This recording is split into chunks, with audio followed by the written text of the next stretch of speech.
What's going on, everybody? Winston here, and in a little bit of a different scenario and position where I normally am in my room, in my house, filming and vlogging. I also usually have my GoPro on a stand, but right now I'm just holding the camera.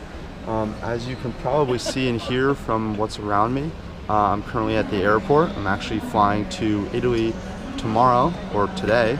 I'll be there tomorrow. It's a 12-hour flight all the way from LAX. I'm going to be vlogging that, by the way, so if you're interested in some Italy vlogs and kind of what I'm doing over there and traveling, stuff like that. But today's video is kind of a serious topic, and I don't want it to be too gloomy, but basically it's going to be about risks of having jaw surgery, and specifically death.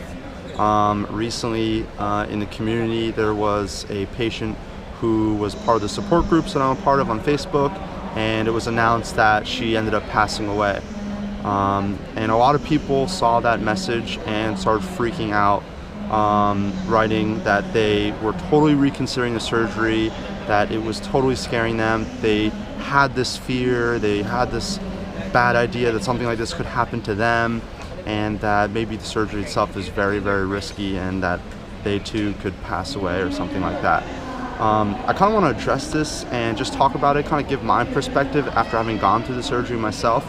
I think before, if I hadn't gone through surgery and hadn't had the surgery, I wouldn't be in a position to talk about it.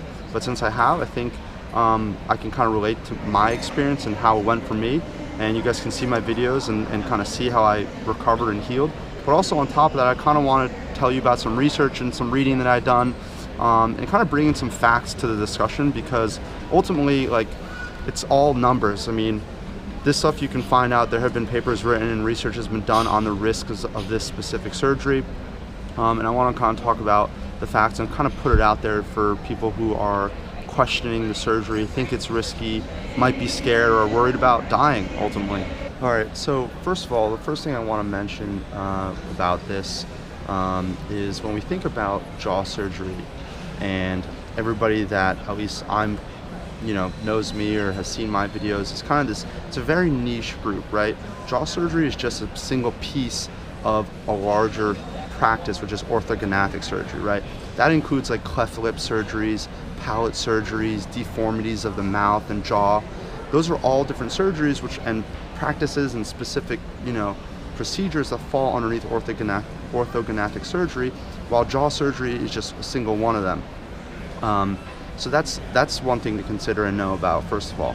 The second thing is when you think kind of the demographics of the people who actually get this kind of surgery, a lot of the people are very young, right?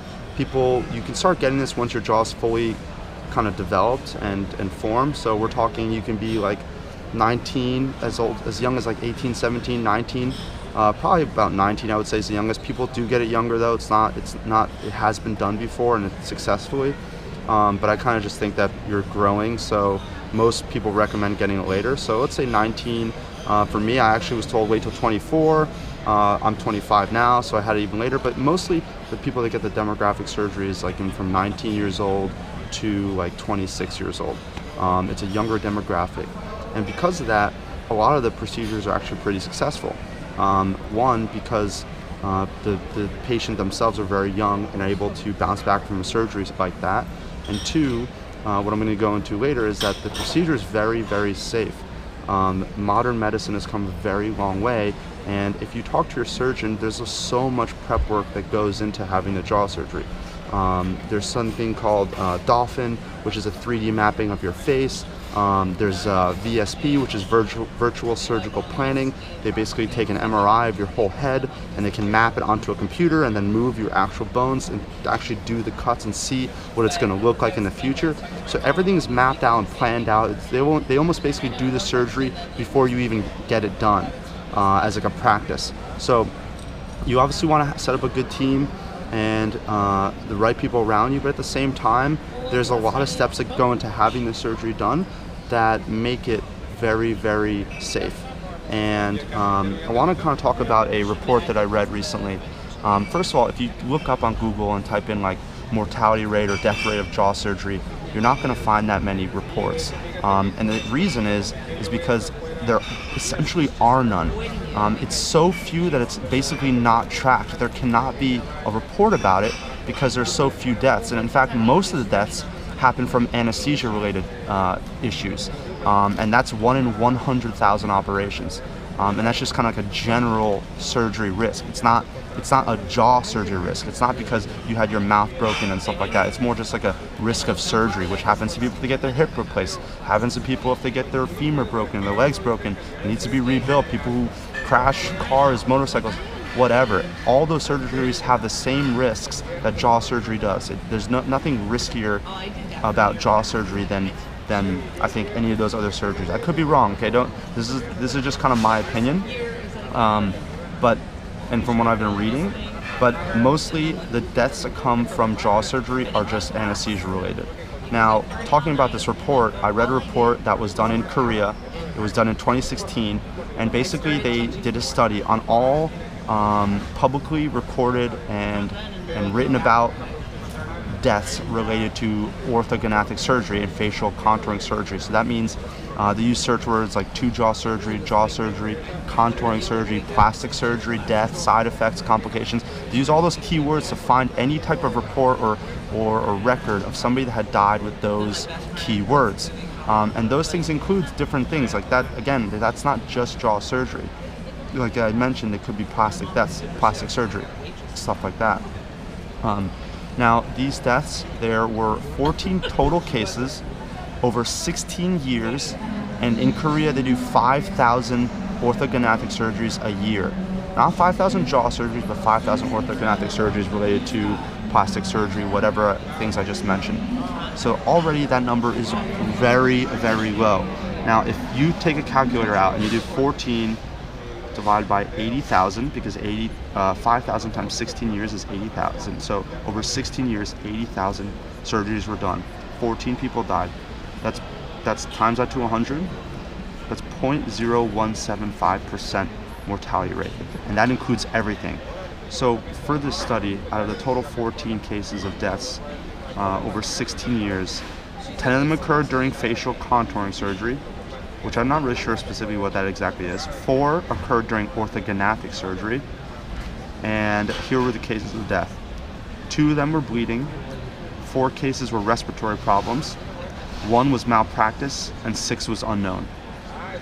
So if you actually consider the surgeries that happened from the jaw, orthognathic surgery, only 4 of the 14 were caused by jaw surgery. So if you even do another division number, 4 out of 80,000 cases, that right there in itself is 0.005% chance. And that right there was a study that was done in Korea in 2016. Now the risk of dying from just general anesthesia, 1 in 100,000, is a 0.001 chance. So it's very, very low, and ultimately it's not something that people should be worried about.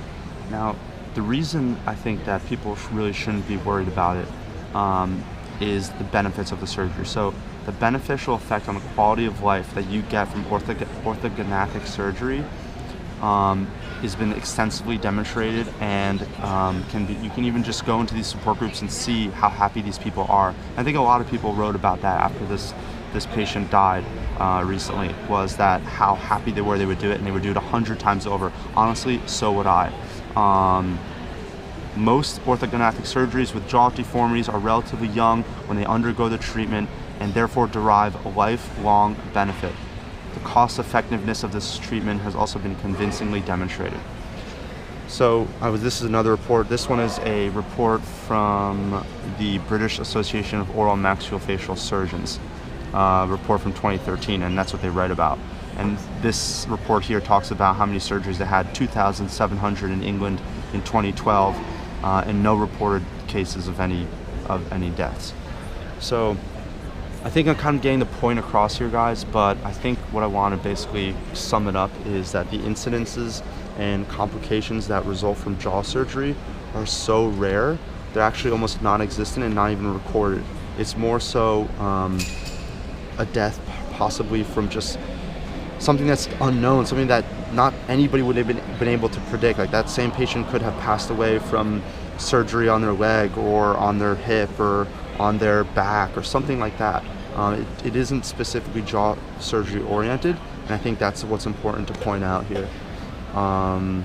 So yeah, anyway guys, I think that's pretty much all I want to say and add is that I would do it many times over. I think the results are amazing. Know the risks of just general surgery. The jaw surgery itself is very planned out, very meticulous. It's safe to do. I wouldn't consider that even as something, I mean, know about it in the back of your head that yes, it's a little scary, you're having surgery, but that's with every surgery. I wouldn't think twice about having jaw surgery again. And for anybody out there that's watching this and is either part of that community or was thinking about the surgery and scared that they're not going to wake up from anesthesia or scared that they are not going to breathe or stuff like that after surgery, everything works out fine. Happened to me. It was a little hard to breathe in the beginning. I get through it. Your body knows how to react. The body is so amazing at adapting, recovering, healing. It's unbelievable. So I would just recommend everybody to do their own research, find a good team, and just trust the process. It's not anything that you can predict. It's not something you should be scared about. This is modern medicine. It's safe. And yeah, good luck everybody on your surgery.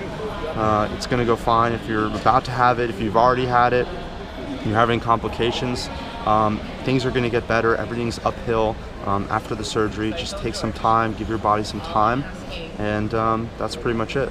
So appreciate you guys for watching. Subscribe if you want. I'll be heading to Italy, boarding a plane in about an hour, and I'll see you guys later. Peace.